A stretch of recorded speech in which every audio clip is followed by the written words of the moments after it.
Jeff Hoffman signed a 3-year deal with the Blue Jays this weekend. Let's discuss on Fantasy Baseball Today Express.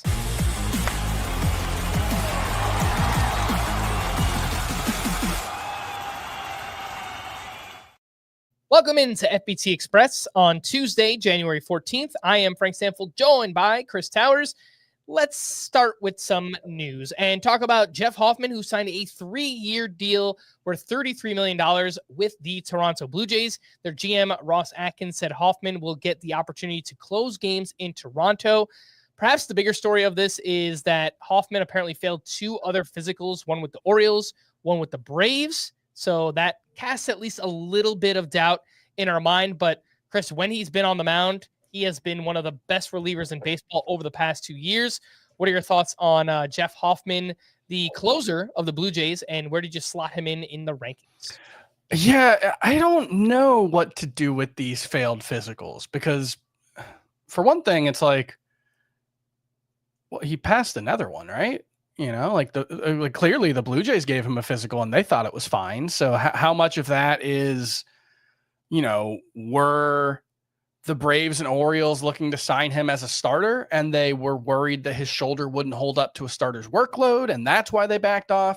But the Blue Jays view him just as a reliever and they're more comfortable with, him getting through 65, 70 innings a year. That could just be the explanation, in which case it maybe isn't a concern at all. Look, when Jeff Hoffman's been on the mound the past 2 seasons, he has seen a significant increase in velocity. He's gone from sitting 94, 95 in 2022 to averaging 96.6 last season. He's got 4-seamer gets like 31% whiff rate. Splitter had a good whiff rate. Slider was a huge whiff pitch for him last season. He's been on the short list for best reliever in baseball over the past 2 seasons. There have been some struggles staying healthy. He is 32. All of that is there, but this is a no doubt about it closer on I would say an 85 plus win team. I'm putting him in the top 12 at RP. He is, for me, right behind Yohan Duran and right ahead of Felix Bautista, which is kind of controversial. And I guess we can talk about the actually kind of ramifications of this for Felix Bautista, because if, he had that failed test with the Orioles, if they were signing him as a starter, then it doesn't matter. If they were viewing him as another high leverage reliever, then it's like, well, how certain are the Orioles that Felix Bautista is still a no doubt about it, lights out closer? I don't think that was the thought process, but it definitely crossed my mind. And I think Felix Bautista is just being ranked a little too high. I think he's like the number 7 RP or number 8 in early ADP. For a guy we haven't seen pitch since 2023, coming off of Tommy John surgery, I can't do that. So I have Hoffman 11th, Bautista 12th. But if you wanted to put Hoffman more in the like Trevor McGill, like 130, 140 range of the rankings, I wouldn't really argue with it. I can see the downside with that injury, but based on what I know right now, I'm not too worried. I do think there is elite closer upside here. Yeah, so that's where I kind of wound up before I knew anything about ADP, which will continue to change. But there were 2 NFBC drafts this weekend, and Jeff Hoffman went 91st in one of them. He went 108th in the other. So maybe he's going to settle in right around pick 100. That would, again, be a top 12 closer. I had him a little bit lower than that. Just a tad bit worried about these injuries, but there's no doubting when he pitches, he has been one of the best relievers in baseball. So maybe it's something where I'll talk myself into moving him up throughout the course of the offseason. Let's take a quick break. But when we return, we'll talk about more news right after this.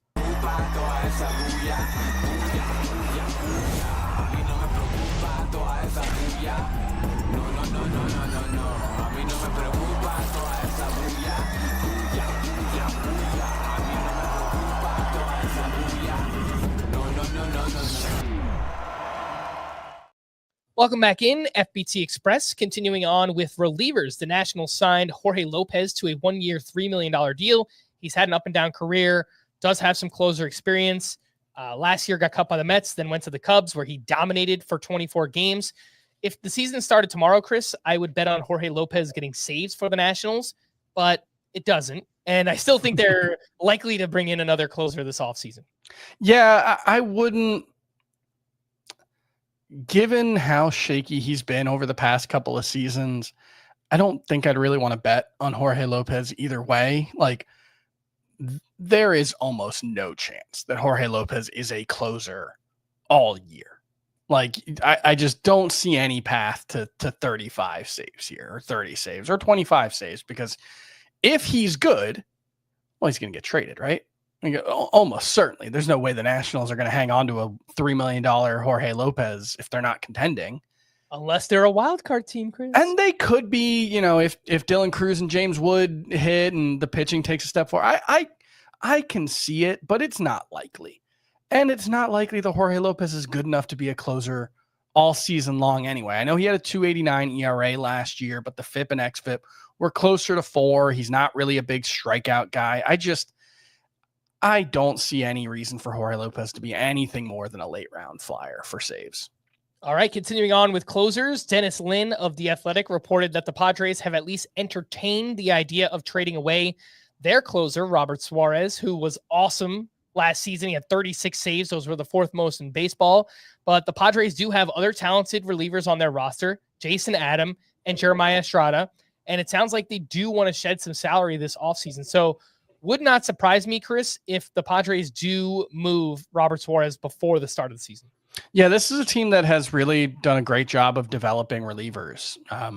Really for like 20 years now with the Padres. And, part of that is just playing a great home park. And so everybody looks a little better than they should. But I think it makes sense for them to try to sell high on Suarez. He had a great season. Believe he was an all-star, 4th in the league in saves, but slowed down dramatically in the second half in a way that I think was both not surprising and pretty concerning, because he's a guy who's in his mid-30s. He's about as fastball dependent as anybody in baseball. He threw his four-seamer 72% of the time last year, and it's a really good pitch, and it worked really well for him. But how sustainable is that approach in the long run? I think it's fair to be skeptical. He is someone that I do have as a top 10 closer. I don't know how strongly I feel about that. But if he gets traded, I would assume it's going to be somewhere where he can close. So I don't think there's too much to be concerned about there. He's just not necessarily a high priority target for me. If they did trade him, I would think Jason Adam would get the look first, just because he does have some closer experience. Only 4 saves last year, but he had 20 the combined 2 seasons before that. He just has experience, more experience pitching in high leverage situations. So I would guess they would go with him. But man, Jeremiah Estrada, a lot of upside in that arm too. Yeah. Last but not least, Roki Sasaki is down to 3 teams. Apparently the Dodgers, the Padres, and the Blue Jays. Chris, do you have an official prediction on where Roki Sasaki will land? I mean, it doesn't seem smart to bet against the Dodgers in any situation like this, right? Like they've been the heavy favorite. Look, if you're asking me who I would like him to sign with, it's the Blue Jays, actually.